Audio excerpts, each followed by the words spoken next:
एक सबसे बड़ा क्वेश्चन ये है कि अगर भारत में अंग्रेज ना आए होते तो क्या होता। तो ये क्वेश्चन अपने आप में ही बहुत बड़ा है। अंग्रेज ना आए होते तो इसको विस्तार से देखें तो दोनों ही पहलू हो सकते थे। या तो हमारे जो सब कॉन्टिनेंट है, इंडिया है, उसके साथ या तो बहुत ही दो तरह की परिस्थिति हो सकती थी। या तो बहुत अच्छा होता या बहुत बुरा होता। बहुत बुरा या बहुत अच्छी कंडीशन में बता रहा हूँ। जैसे कि अंग्रेज किसी भी देश पर बाहरी आक्रमण होता है तो जो वहाँ का लोकल स्ट्रक्चर होता है, चाहे वो बुरा हो और चाहे अच्छा हो, वो दोनों ही तरह से टूटता है। तो उस स्ट्रक्चर में टूटने के लिए दो चीज़ें होती है। अगर वो बहुत अच्छा है तो नुकसान ऑलरेडी हो चुका है। लेकिन अगर किसी भी देश का स्ट्रक्चर बहुत बुरा है, क्योंकि देखो एक्चुअल में ये दुनिया है या जो हमारा जो सिस्टम है वो धीरे धीरे विकास की निरंतर आगे बढ़ता है।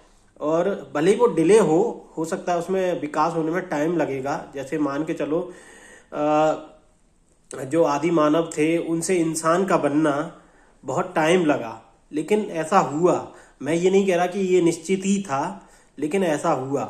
और कुछ भी हो सकता था। तो इसी तरह जो विकास की किसी भी देश या किसी भी समाज की जो विकास की परिस्थिति है वो हमेशा बदलती रहती है। और अच्छे या बुरे या मतलब उसमें किस तरह का विकास होता है वो दोनों अलग अलग पहलू में हो सकता है। लेकिन अगर उसे उस जो समाज है उसको दूसरी बाहरी ताकतों द्वारा ख़त्म कर दिया जाता है तो जो उसका स्ट्रक्चर जो शेप ले रहा होता है वो बदल जाता है। उसको डिस्टॉर्शन होने के चांस ज़्यादा ही होते हैं। जैसे भारत में अंग्रेज़ों के आने से जो यहाँ का लोकल स्ट्रक्चर था, हो सकता है बहुत ही मतलब बहुत बुरा भी था। सोशल स्ट्रक्चर के मामले में देखें तो भारत में कास्टिज्म था।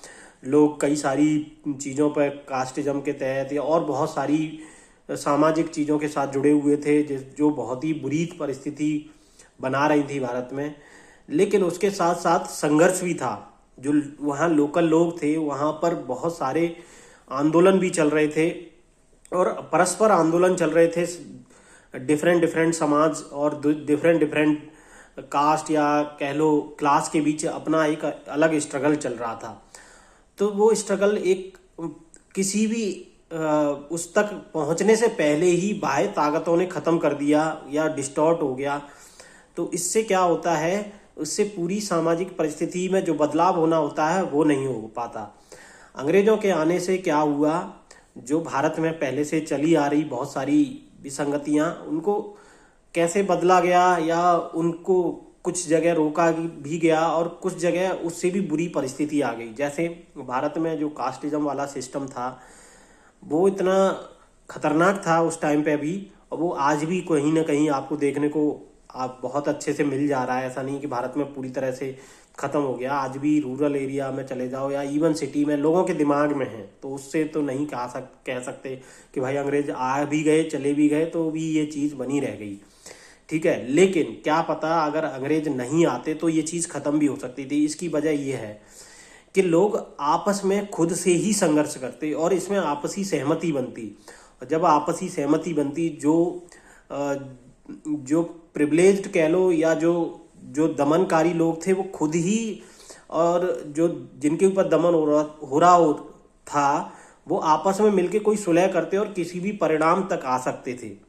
लेकिन अंग्रेजों के आने से क्या हुआ, अंग्रेजों के आने से वो पूरा सिस्टम डिस्टॉर्ट हो गया।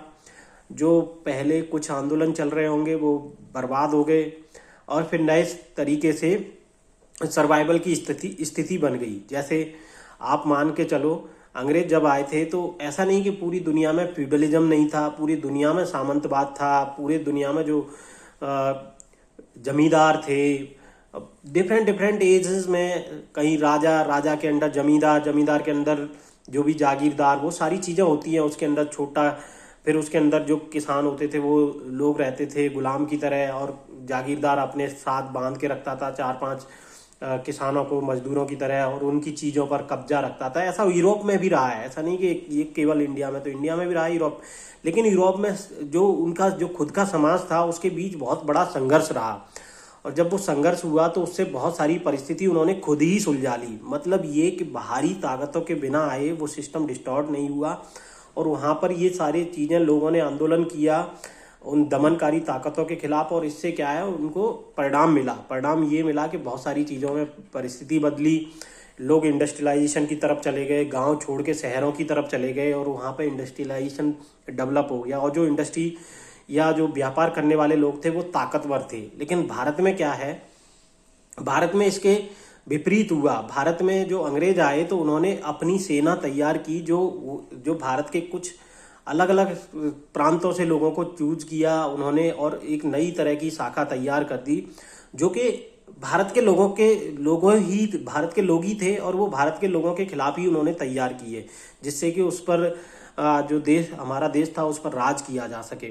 और उन्होंने ऐसा नहीं कि 200 साल तक काफ़ी लंबा पीरियड है, और डिफरेंट उन्होंने जागीरदार जमींदार, जो अंग्रेजों में पुरानी व्यवस्था पहले यूरोप में चल रही थी, वो उन्होंने व्यवस्था भारत में भी लागू की, और उन्होंने एक सिस्टम के तहत अपना जो भी तरीका था वो लागू किया, जिससे भारत का जो संघर्षशील स्ट्रक्चर जो पहले से बुरा था लेकिन उसमें संघर्ष चल रहा था, लेकिन वो संघर्ष किसी भी अंतिम परिणाम आने से पहले ही खत्म हो चुका। तो इससे बहुत नुकसान हुआ।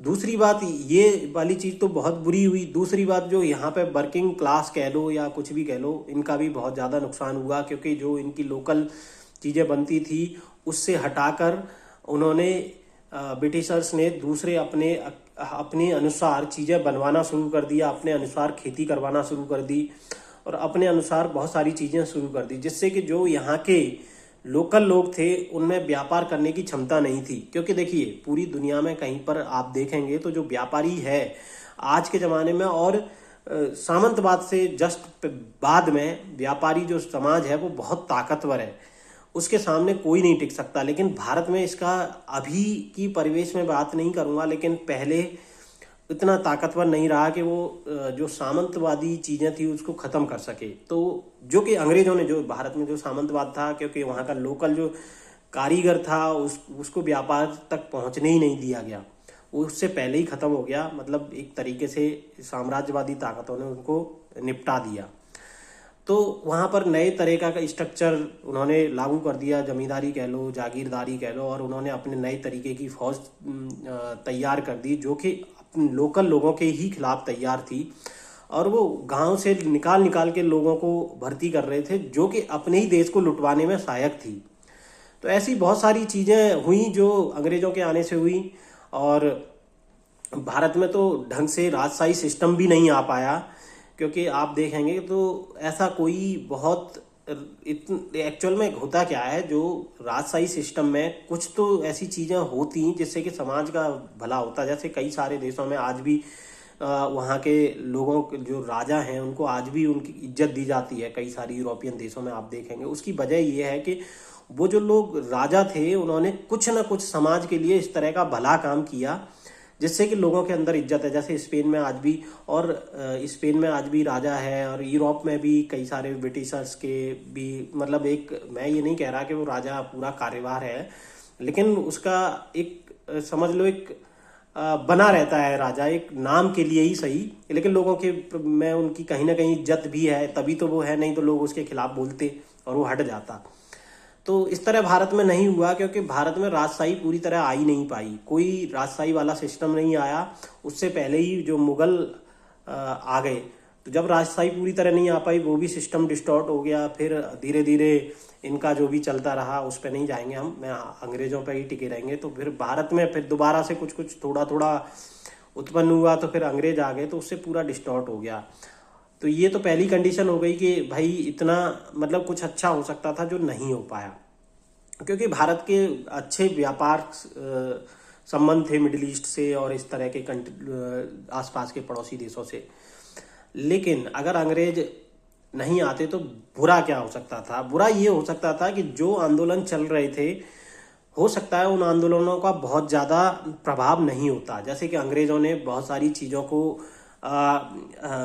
उन्होंने बाकायदा, जो बुरी चीज़ें भी थी और जो अच्छी चीज़ जो भी था भारत में, उन्होंने लिखित रूप से तैयार किया। उन्होंने कास्ट की डिफरेंट सूची तैयार की, जो कि पहले से ही भारत में उपस्थित थी, लेकिन भारत का जो समाज था वो इस चीज़ को प्रॉब्लम नहीं समझता था।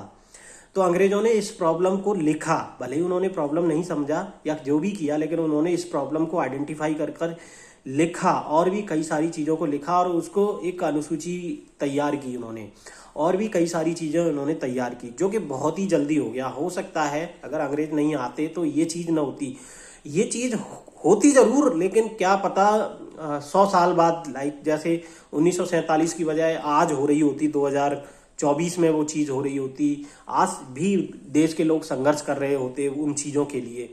लेकिन अगर वो चीज़ होती तो बहुत ज़्यादा अच्छी होती, क्योंकि लोग अपने से संघर्ष करते और एक आपसी अंदर अंदर की अंदर सहमति बनती है, और उससे जो आज भी जो बनी हुई घृणा है लोगों में आपसी में, ये खत्म हो जाती। दूसरी बात, भारत का जो अपना बेसिक कल्चर बना रहता, क्योंकि बहुत सारी चीज़ें अंग्रेजों के टाइम पे प्रोपागेंडा के तहत बनाई गई हैं, जो भारत में आज दिख रही हैं वो पहले थी भी नहीं, वो आज प्रोपागेंडा के तहत बनाई गई हैं। चाहे आप धार्मिक रूप से देख लो, चाहे दूसरी तरह से देख लो, तो वो वैसे बनाई गई हैं। तो बहुत सारी चीज़ें हैं, पॉजिटिव भी है, नेगेटिव भी है। तो मुझे जहाँ तक लग रहा है अंग्रेज नहीं आते तो देश की स्थिति ज़्यादा बेहतर होती, क्योंकि अंग्रेज़ों ने ज़्यादातर जागीरदारी ये सारे सिस्टम को ज़्यादा मजबूत किया। तो यही चीज़ है, बाकी डिटेल में जानने के लिए तो पढ़ना ही पड़ेगा इसके लिए।